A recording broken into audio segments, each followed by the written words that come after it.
Welcome back to Lanterne Rouge Cycling Podcast presented by Zwift for the short and sharp Barcelona circuit stage at the end of Volta Catalunya. Finishes really, really early. It's the earliest we've ever recorded a pod, I think. And it's 138 kilometers long. They do it, I think, hopefully, so that everyone can watch the final of Gent-Wevelgem. It has a climb at the start, 5.4k, 6% to let the break form nicely in the northwest of Barcelona, then a flat run in where some two intermediates will be gobbled up by the break through Llobregat, and then 5 repetitions, 6 even, if I can count properly, of the Montjuïc circuit, which is a punchy little climb. It's got the first K at 5% flat, and then the last 700 meters at 11%. Very punchy, a very fast descent afterwards. Good road surface, wide road around the circuit here. Lots of crowds out, lots of riders, friends, family, and partners usually come, and because then they drive back to Andorra or Girona afterwards. So it's a great stage. Remco 10 seconds back. Benji, I did the quick maths last night. On stage finishing positions, if Remco won the stage, Roglic would have to finish 10th or worst. So really, Remco had to gap Roglic today to win GC.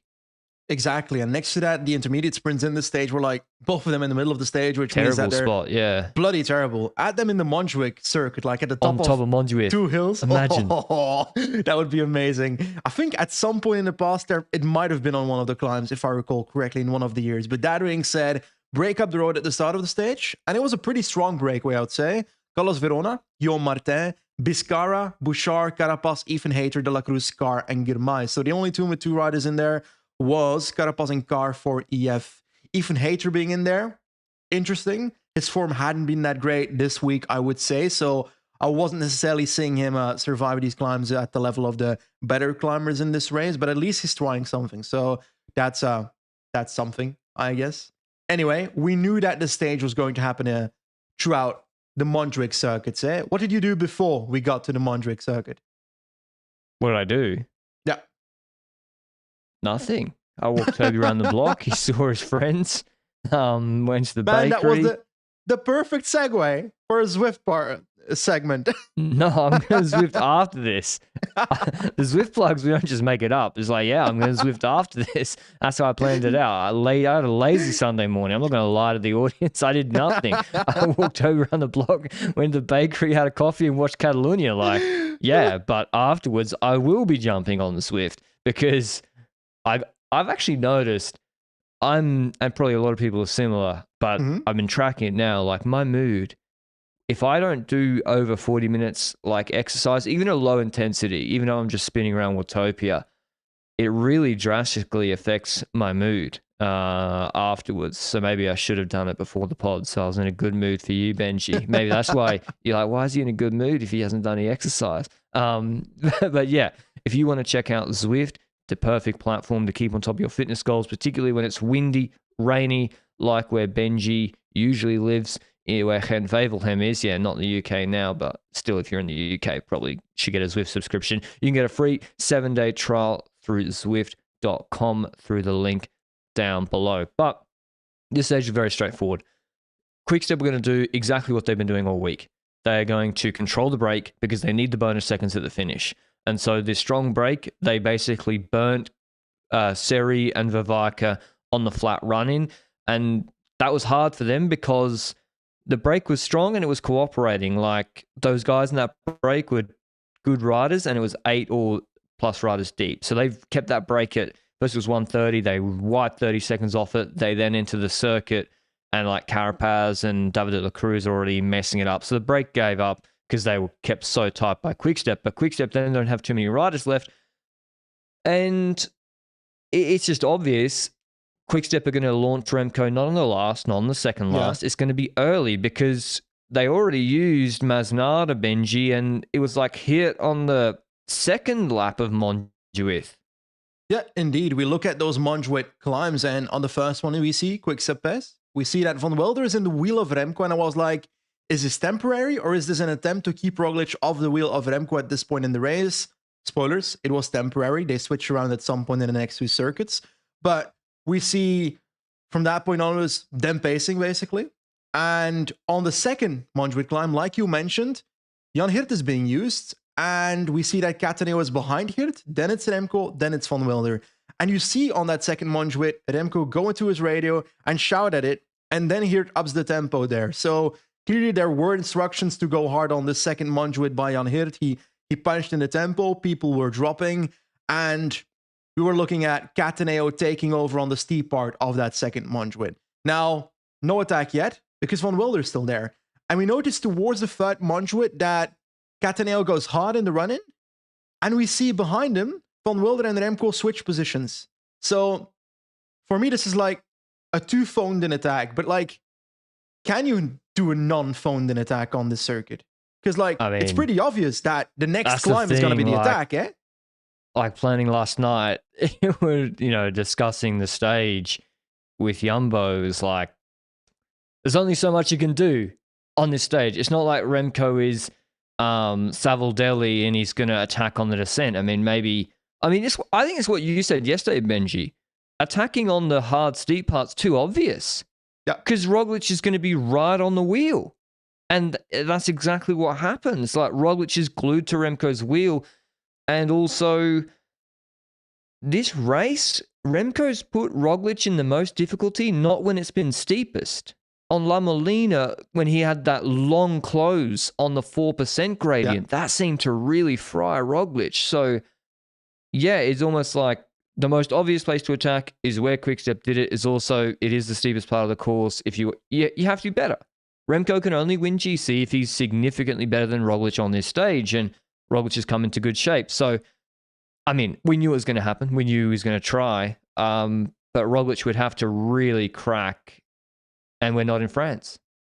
Exactly. And you can start thinking outside of the box and think, oh, where can Remco attack where Roglic doesn't expect it? But it's also a bit less effective in those editions. Because if you say, oh, he's going to attack on the flat, what is he going to do? Is he going to attack the peloton with still 4 Jumbo riders before we get to that third Montjuic? That's not going to work out. So you'd have to like fake an attack on one climb and then in the flat section afterwards make the move. But then there's so many people that might have recovered in the descent to follow you. So it's really not simple to make this move here. And we see the move happen on the Montjuic climb. Van Wilder is the final pull on the steeper section before Remco punches away. But it's not necessarily like the most brutal attack, right? It's like an attack where he ups the tempo a bit, and Roglic and Soler can follow, and the rest can't follow. But it's not like the attack where he's like, vroom, vroom, vroom, like at the top of the drops, right? Yes, but it's also on a flatter part. Yeah. That's also, I thought he was, you remember in País Vasco last year, stage 4 or 5, when he was with Alaphilippe, and there was a steep climb, and then it leveled off to false flat. And it was one of the stages where he was kind of helped, and he attacked after the steep bit. I thought he was going to basically bait on the steep part of Montjuic and just at the top do the Liège sprint. Yeah. And try and get separation that way and go around Van Wilder, cut off the draft your wheel, turn it into a sprint, whatever. But he didn't.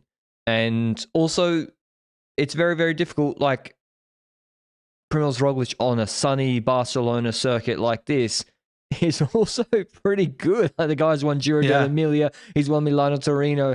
Like, he's very good on these sort of circuits. And so Remco tried. Soler bridges across on the descent. I called Soler yesterday. I thought Remco wouldn't pace Roglic so much, and Soler would be able to counter them on the descent, and that would have been glorious for me, glorious for Soler. Dishonourable that they didn't. And Remco paces. Roglic gives him, and this is what I sort of suggested yesterday. Roglic gives him like a symbolic turn, I would say. It's not a real turn, at least for the first couple of Montjuic circuits when they're on their own. Yep, indeed. A few of those, like, first it was one turn.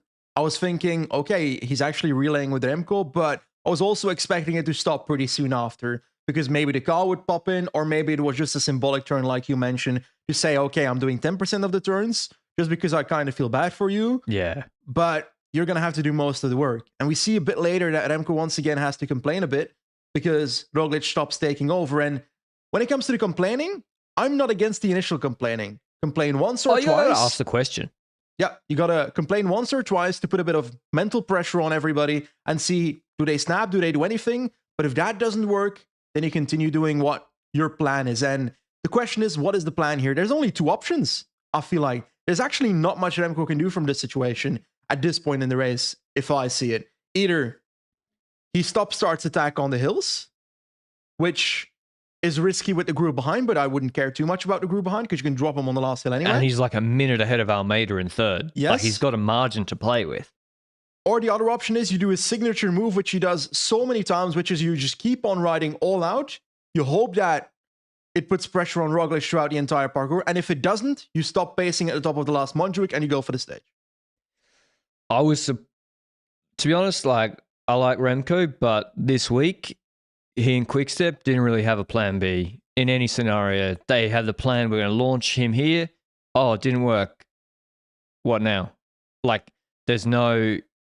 Because you can't just expect to drop Roglic off the wheel first attack today. That's not how cycling... Well, at least it'd be great if you could, but I wouldn't expect it to happen.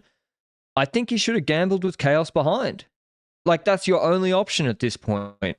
Like, Roglic is going to be happier. First of all, if Roglic goes to the line with you and Soler on the same time, that's great. He doesn't even need to contest the sprint. He comes third. He loses 6 seconds. He wins GC. If it's a big group behind, Hindley's going to attack, Krohn might attack, Rouge, Adrian might attack. Almeida. You know, a bit of chaos. And listen, Roglic, he's more likely to crash. He has to contest the sprint. I think he's more like, and also just conserve, try a full gas sprint again next Montjuic. I think riding like he did with basically Colbrelli in the wheel and Euro champs, he's not really devised an alternative strategy to that. Agreed. What I see as a potential option is a really risky strategy, but I would have enjoyed seeing it play out here to see how Roglic might respond in a Giro, for example. What would Roglic do if Remco, with Roglic in the wheel, doesn't respond to attacks by Soler and lets him ride off 50 seconds, a minute, 100%. a minute 10? That puts Roglic under pressure. And then Roglic has to ride and he can attack from his wheel. But it's a scenario where you might see Bahrain starting to pace, which might ruin your entire race and might make you feel like you didn't do anything at the end of the day if it doesn't work out. Oh, actually, Soler was on 2 minutes. That's so big. I agree. Like, try something different.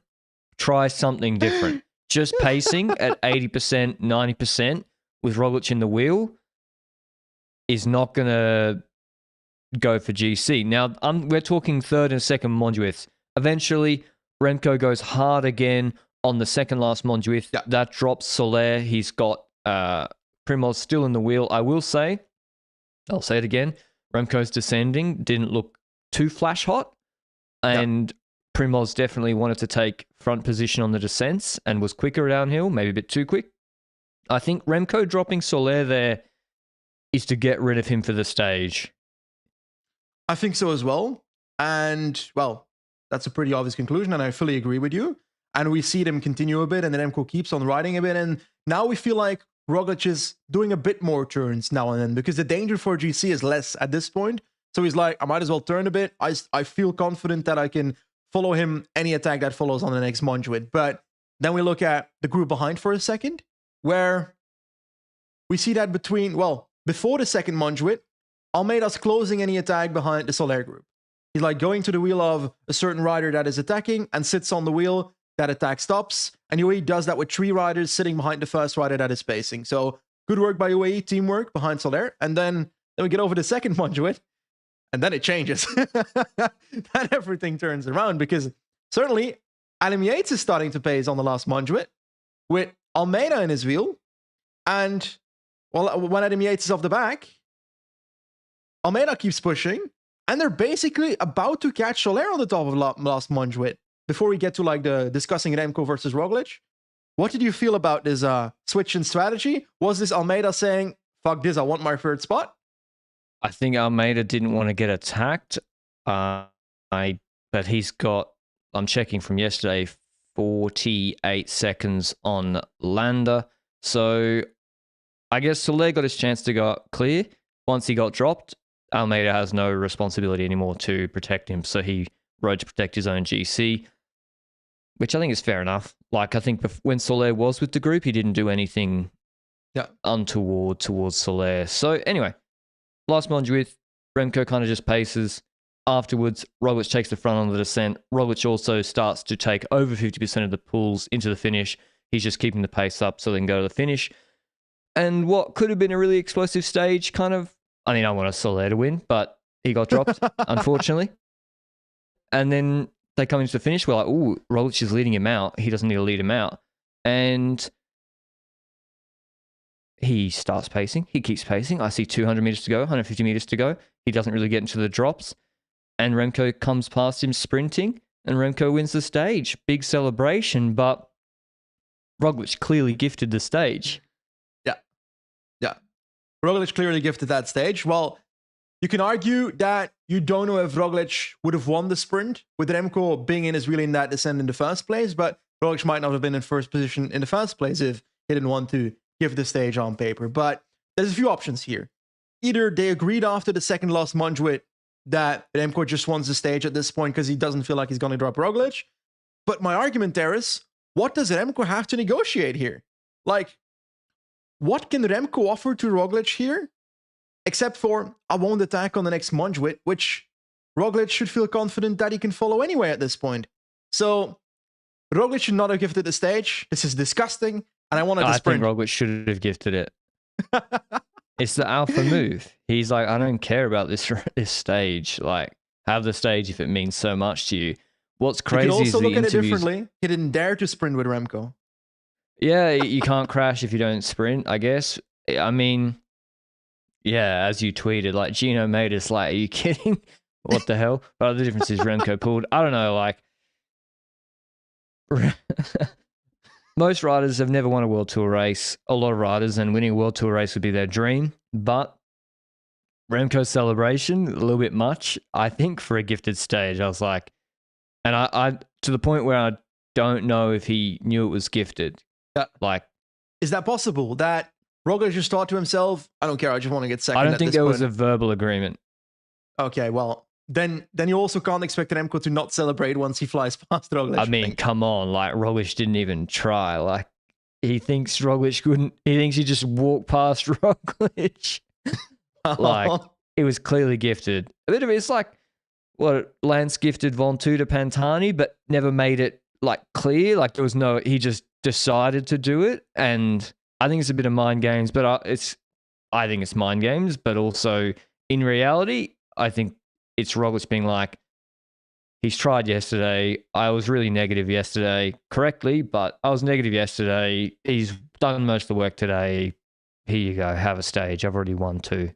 Exactly. Now, the next alpha move would be go into the press, go to the media interview and be like, oh, I just felt it was correct to give to Remco the stage after all the work he did. After Remco celebrated the victory. I don't think he'll do that. He'll be like, he won't do that. I don't think so either, but that would be a snake move. That would be a Nibali move. Before, like, Nibali would do that shit. Maybe. But yeah, anyway, interesting to see the mind games and everything happening before the Giro d'Italia. Evenepoel winning the stage ahead of Roglic. Soler still sits in 3rd, stays ahead of the group. Corbin Strong wins the sprint for 4th. GC.